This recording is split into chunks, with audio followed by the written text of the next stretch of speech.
Is your heart lighter than a feather? In ancient Egypt, if it wasn't, Anubis was waiting. Anubis was one of the most powerful and enduring figures in the entire spiritual tradition of Kemet, what the world now calls ancient Egypt, a civilization whose understanding of life, death, morality, and justice was so sophisticated that it still shapes how the world thinks about all of those things today. And at the center of that understanding was Anubis. Anubis is one of the oldest deities in the Egyptian pantheon, associated with mummification, the afterlife, death, and the judgment of souls. Depicted with the head of a jackal and the body of a man, he was the patron god and protector of the dead. Jackals were frequently seen lurking around cemeteries, feeding on the dead.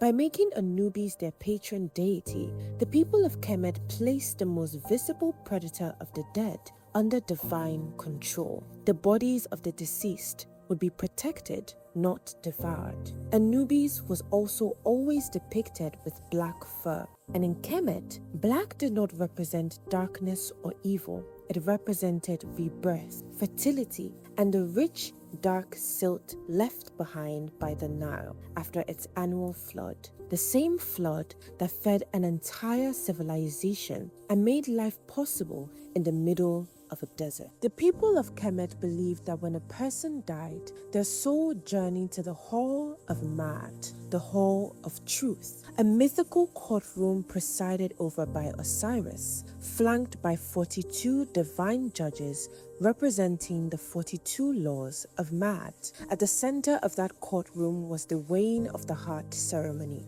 The heart of the deceased was placed on one side of a scale. On the other side sat a single feather, the feather of Maat, the feather of truth, and Anubis stood at the scale. If the heart was lighter than the feather, the soul was guided into eternal peace. If it was heavier, it was immediately devoured by Ammit, a goddess with the forequarters of a lion, the hindquarters of a hippopotamus, and the head of a crocodile. The people of Kemet were not building a mythology around the fear of death. They were building a standard for how to live. The weighing of the heart was a reminder that every action, every moment of kindness or cruelty was being recorded, not by a government, not by any human institution, but by the weight of your own heart. Anubis was considered a powerful ally, someone who could defend the righteous and hold the unjust accountable even beyond death. He is not a god of death. He is a god of accountability.